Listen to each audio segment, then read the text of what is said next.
In today's training, we are talking about a very hot topic of cravings.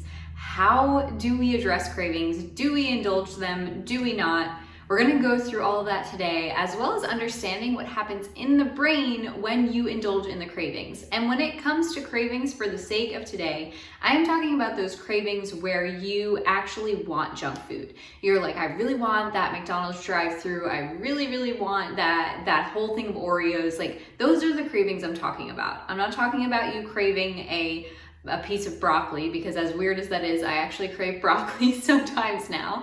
I'm not talking about those types of cravings. For the sake of today, I'm talking about junk food cravings, which we all know we have indulged in many times before, and that is okay. There is a time and place for indulging the cravings, and I'm going to give you some types of structure and some guidance of how you can indulge your cravings without feeling guilty and with still walking away satisfied. So without further ado, let's get into today's training. So cravings, we're talking about cravings. If you didn't know, you know now. We're going to go through the feedback loop that happens in your brain when you create and when you indulge that craving. So the first thing is some type of cue, usually an environmental cue, something that you can see, smell, maybe you have a memory and it jogs a craving because it's linked to something really comforting for you. There is always some type of cue that initiates the next step. And the next step is going to be an urge, a craving. Another word for craving is just an urge. So you start to want that donut. You start to want that McDonald's drive-thru or Chick-fil-A. You really just start to like crave it, and it starts to kind of take over you in a sense where you feel like if you keep thinking about it, it might take control of you and you might wind up at that drive-thru. The next step in this feedback loop is your response to that craving. So people have cravings all the time and they don't act on them. So you have a response in this to either eat and enjoy that thing that you're craving, eat it, or not. So those are your response choices there. And then your reward in your brain is that urge being satisfied, that craving being satisfied. And once that urge is satisfied, it kind of starts this whole feedback loop of your brain saying, oh, last time I saw those colors and that sign, I got to eat the delicious French fries. So your brain is going to start making these connections, which is why we need to learn to break the cycle. We need to interrupt that cycle with the worksheet that Kick the Cravings worksheet and checklist that I have provided to you. This is going to help you observe and identify and then start to interrupt and break that cycle. Because more times than not, we've had this cycle of sitting down in front of the TV, eating ice cream every time our favorite show comes on, and our brain is continuously looking for those same patterns so that it can say, oh, I know what's happening here. I'm gonna go grab that ice cream because this is what we always do. It's just a habitual pattern that we need to interrupt and break.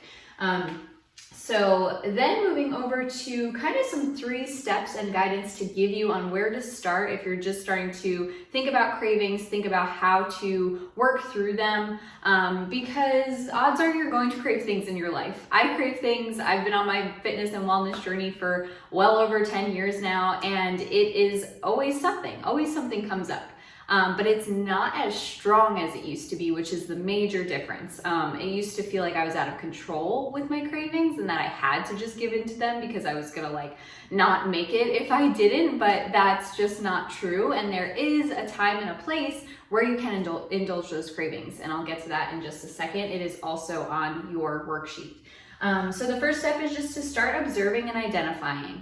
Go through that worksheet, go through those activities, and just start to take a look at what's actually happening. What were you feeling in that time where that craving was indulged? What happened a few hours before it? There's usually patterns that you don't even recognize are happening because it's so ingrained. So be kind of an investigator, be a reporter as you are just understanding more about this process of your craving. The second step is to choose one strategy to implement. Once you identify kind of that craving and how you want to start working on that, just take one of the strategies on the sheet that I provided and just start to implement that. Maybe you trial it out for like a few weeks and just see what the response is and how it goes for you. Don't try to do more than one strategy at a time. It can get very overwhelming. So give it like 2 to 4 weeks of implementing that strategy. do a little bit of an observation after that, and then you can always try to implement another one after that. And then this last step here is choosing alternative options for your junk food cravings. So I do like to tell you, and if you've been working with me for a while or you've been following me for a while, you definitely know that I'm big on moderation. I believe you can enjoy a donut every once in a while. I believe that you can have pizza once a week. Like, I believe in those things. And the reason is because if you don't indulge in moderation, odds are you're going to indulge a lot, maybe overeat, feel super guilty about that, and then beat yourself up for it, restrict yourself severely, and then kind of go through that same cycle. So we don't want that. So the way to make sure that that doesn't happen is to have those things once in a while. It's okay to have those things. The difference in probably what you've been told and what you've been feeling over the years is like, if you eat it, then you're not a good person. You're not able to stick to something. You can't commit. You're never going to be successful. It's a little dramatic, don't you think? If you eat a piece of pizza, you are not going to gain weight. It's just the reality. A single food or drink is not going to make you gain weight or lose weight. It is a combination of your calories over the duration of your week that lead to weight loss or weight gain. So just know that you can enjoy and indulge these cravings. I'm not saying you can't. What I'm saying is that there are alternative options for the junk food that you are craving that may be a better option if you have a fat loss goal that you're working towards, or just overall health. You don't want to be eating ice cream every single day of your life because that's a lot of fat, a lot of sugar. Again, if you're looking to lose fat, you can find ways to fit it in, but you can't have ice cream for every meal. We'll just call it an extreme. You can't indulge your cravings every single time because odds are you'd be eating ice cream all day. So having alternative options is really important. There's a few recipes that I'm going to give you attached to this training. It should be in the comments below or right above, depending on where this is. So check those out. There's some salty, there's some sweet, some ways to satisfy both of those cravings that aren't going to put you in this huge caloric surplus. So just know that you should have a plan. You should have things like, I know for me, if I'm craving something sweet, I have a few go-tos for that. If I'm craving something salty, I have a few alternatives for that as well. And that just always helps me. Having a plan is always, always super important to help you keep on track long-term.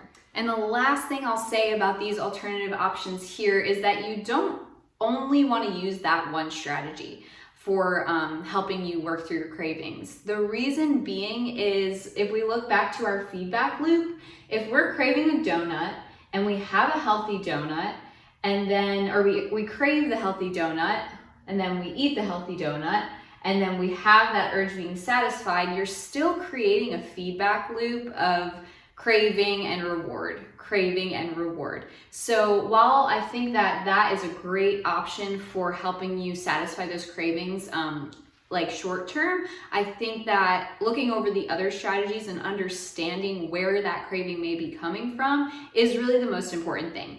Is it stress related? Is it the fact that you didn't eat breakfast or lunch that day, so you're craving food because you need food? Just understanding where that craving is coming from is going to be your top priority in understanding your cravings and working through them long term. So I hope this training was very helpful for you. Let me know in the comments below if you are looking forward to implementing any of these strategies, what you found from your worksheet, because I'm really encouraged and I want to hear how what things came up for you through that to help you work through those cravings.